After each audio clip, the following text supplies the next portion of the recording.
very special relationship. That relationship has been tested a time or two in recent years. My father always had a very forgiving nature, especially when he knew he was in the wrong. However, the problem with that was he wasn't very good at saying, "I'm sorry." So Michael, I know that at times my dad was a belligerent, ill-tempered old man who spoke when he knew he shouldn't have, whether it was in anger or whether it was in pain. It didn't matter. What really mattered was that he loved you and that he had tremendous respect for you. He entrusted you with one of his greatest treasures, his daughter, and he expects you to love and cherish her forever, just as he would have done. For my brother Tom, it is your laid-back, no hurries, no worries attitude that makes you most like Dad. Even amidst what seemed like chaotic circumstances, you simply go with the tide wherever it takes you. You enjoy a good story, and you love talking to people. You take joy from simple things like building a birdhouse. You are quick to smile and always laughing, even when the joke is on you, just like Dad used to do. My brother Tom was recently married, and I know that Marie was very upset because she had heard so much about my dad, but had not yet met him. I hope that through pictures and stories about my dad that we'll be able to give her some sense of what kind of person he really was. For me, I will always be Daddy's little girl. I am the peacekeeper in the family. I am Switzerland.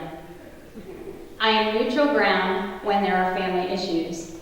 I refuse to take sides, but will listen to everyone's beef. I refuse to take no for an answer, and when someone tells me I can't do something, I say, "Watch me." I am a firm believer that actions speak louder than words, and I don't expect someone to do something that I couldn't do myself. When I am stressed, I hunker down and find ways to keep my mind busy. I am honest to a fault and will often tell you exactly how things are and not necessarily what you want to hear. I am a giver, not a taker, and I am always willing to help anyone in need. I hold my friends close to my heart and place a high value on friendship. I am strong-willed and independent, and in that respect, I am exactly like my father. I know that my dad really worried about me, and lately the discussions ended on, "I don't want you to be alone," or "You need to get married." Okay. So here's my response. Someday, maybe, and when I meet someone just like my dad. And now to the grandchildren. I was it, until that little princess came along.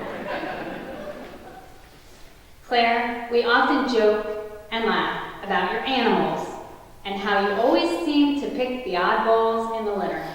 But what's funnier still is that given the choice, Pop would have picked exactly the same animal. We thought for sure you were going to be a veterinarian someday. You have such a good heart and a positive attitude. You have a way about you in that you are always looking past the flaws and seeing only the potential. You would say, "Look how smart he is," or "Look how cute she is," and all the while we're shaking our heads. You treat people exactly the same way, always giving someone the benefit of the doubt and not judging them based on what they look like or how they're dressed. You accept people for who they are and not for who you want them to be, just like Pop did. And for Trevor, he knew it was coming, and I'm not going to look at him because it's going to make me cry. I know that this week has been really hard for you. You have lost not only your Papa, but you have lost your buddy, your friend, and the man who meant more to you than anything. You loved your Papa a lot, and he would not want for you to be sad. One of the things he loved most about you was that even when you were busy, you made the time to spend with him. It didn't matter if you watched a movie, played cards, or, as Trevor used to say, I'm hanging out with the old people. He just loved spending time with you. Although he was never a fan of football, he loved to listen to you talk about your games and your friends. I think more than anything, he wanted to know that you were living life and not merely watching it. He always impressed upon us growing up to get involved and to try something new, because how else were you going to find out what you liked or didn't like, or whether you were good at something or not? One of my fondest memories is of Trevor taking my dad to Hot Dog Johnny's not long after he came home from the hospital. He couldn't wait for you to come and to take him for a ride.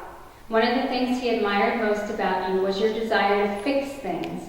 He loved when you came over and when you would putter around with him in the garage. You could do anything and get away with anything.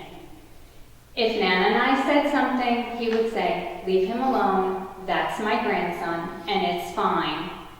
That being said, when you left for college and I took over mowing the lawn, I got in trouble for driving the tractor in 6th gear. However, I know full well you did it all the time.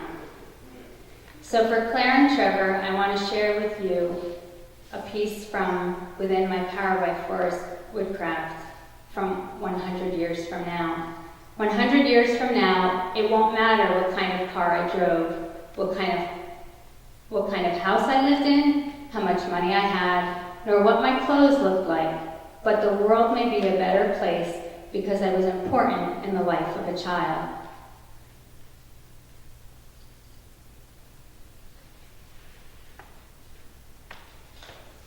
For my mom.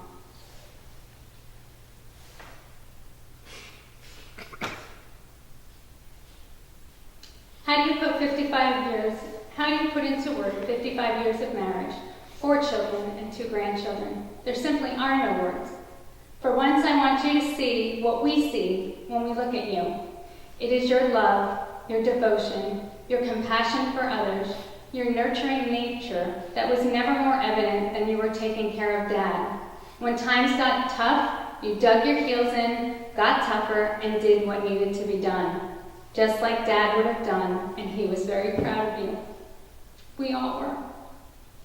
We know without a doubt that in our family, you were the glue that held us all together. Dad knew it too, and it was one of the many things that he loved about you. Remember this: dynamite comes in small packages. All of us have said at one point or another in the past 3 years, we don't know how she does it, and we still don't. You just do what needs to be done, and you make everything look effortless. We kept waiting for her to complain, throw her hands up in defeat, or drop to her knees and cry. She has done none of these things. She simply digs in and forges ahead full steam. She is one of the strongest women that I know, and I am totally in awe of her. And I love her very much.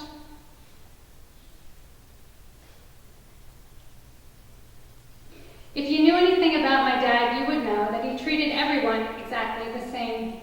He simply didn't care what you did for a living or how much money you had in your wallet. He treated everyone the same.